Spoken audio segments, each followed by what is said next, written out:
and then we're circling back to you because you know this because he was bragging about it to you. Yes, of course. I stayed many nights with him, just doing nothing, just hiding. And what do you do if you are running away and hiding? You just have several conversations with your son. It was also very boring. We used to even read the dictionary because we run out of books. It's like, okay, we read everything. Okay, what's left? The dictionary. So you take one dictionary, I'll take another one. Let's read and find very awkward kind of words that we don't know about it. So we used to do that, and we have several conversations. I even stay with him in his own jail for 20 days, sleeping there. So that's exactly the time where I heard many stories from his side. Yeah. And how old were you when he was bragging about it? When you started, hiding all the time? Because since I was 7. You were 7 years old, because you said that considering his entire life, he only had like small amount of time that he felt like blissful happiness. 4 years. 4 years. 4 years. Only 10%. And everything else was hiding. Yeah, running away, and couldn't spend the money, living like the poorest, being portrayed as the richest. Yeah.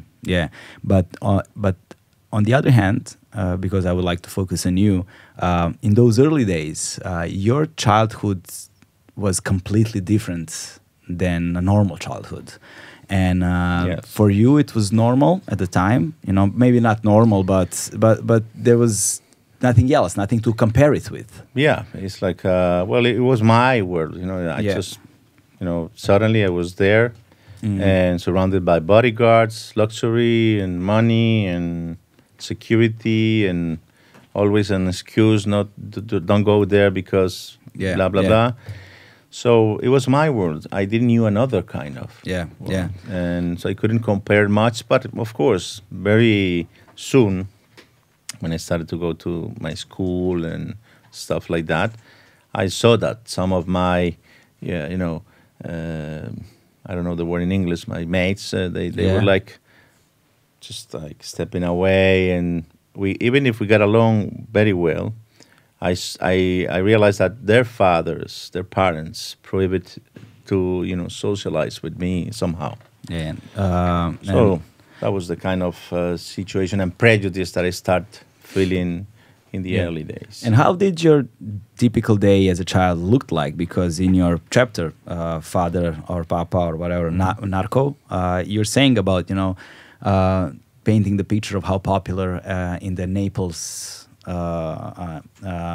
place was he, that every day you would see like hundreds of cars parked in front, and who were your friends at the time, and how did you spend your days as a child? We're talking about 5, 6, 7 years old. Yeah, child. My friends, they were all bandits, or sicarios or killers. Yeah, because they were the only men next to me. There was no kids. So I was a kid, in an adult's world, and I just adapted. We became friends. We make jokes. They were of course very violent, even to make jokes. So that was a different kind of.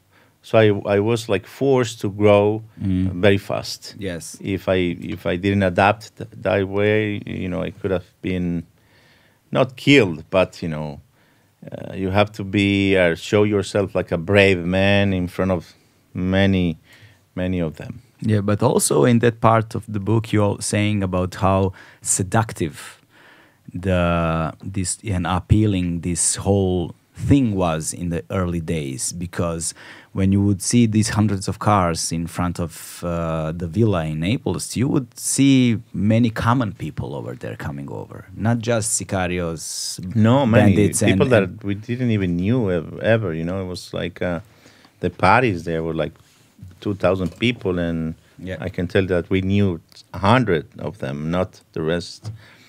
So it was like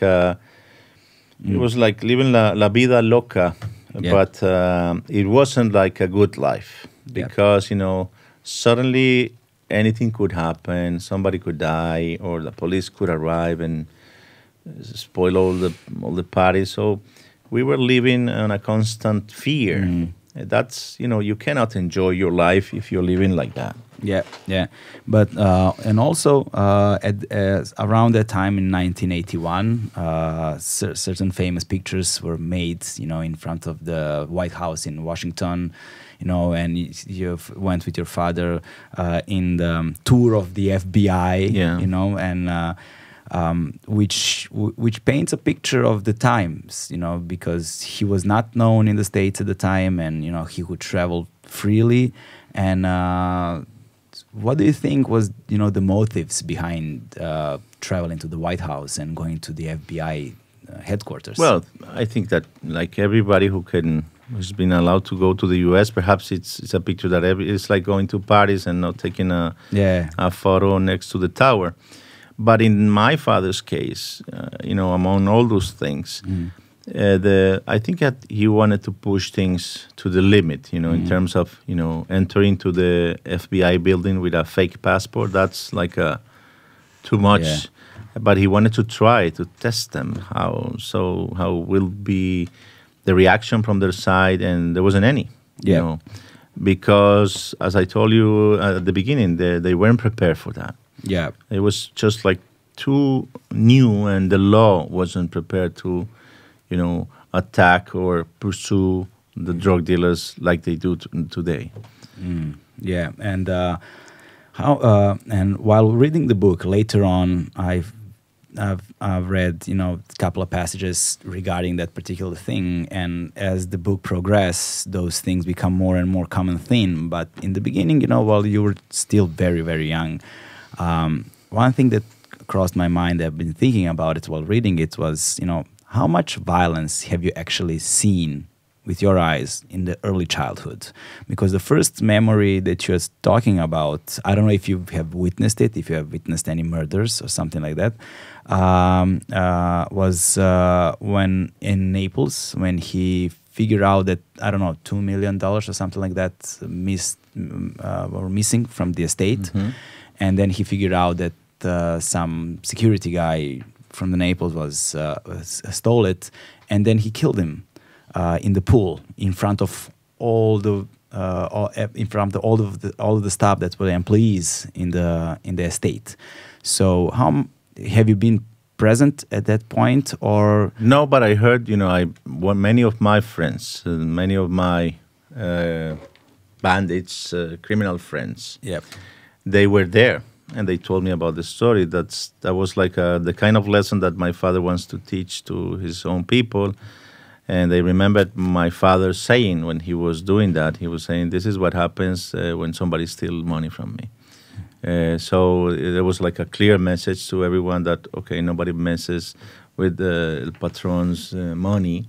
So I never witnessed that kind of violence. But of course, many of my bodyguards, like we were just, crossing the streets in Medellin, and we receive attacks, gunshots, and many people firing at us, and my bodyguards reacting. So that kind of situations, I lived many, because we were living like in Vietnam, and it was like literally, even in the last days of my father, we got the protection from the government. And I remember that building, and I just remember also at the same time the movies that I used to see about Vietnam, the movies that really, I remember the barricades they made, and we had exactly the same ones. I remember the alarms, like the Second World War, the alarms, we have the same sound in our building in case of any attack. And I can tell you that during 3 months, every single day of our life, the building received shots from people from outside. Yeah. They used to distract the neighbors with fireworks, that kind of stuff. And when they were just throwing the fireworks, they were shooting at us in our building. Yeah. So it was like something very, very scary, man, because you feel death like already. And the paradox is that the people who were actually protecting us, they were also the enemy, and they were disappearing people inside of our own apartment. It's like every day you go to sleep, and the next day there's someone missing. Yeah, yeah, and you have no idea what happened to that person. And we never found the body. Yeah, yeah. And that happened with many of our relatives and friends. Yeah, which brings us to with the protection of the government.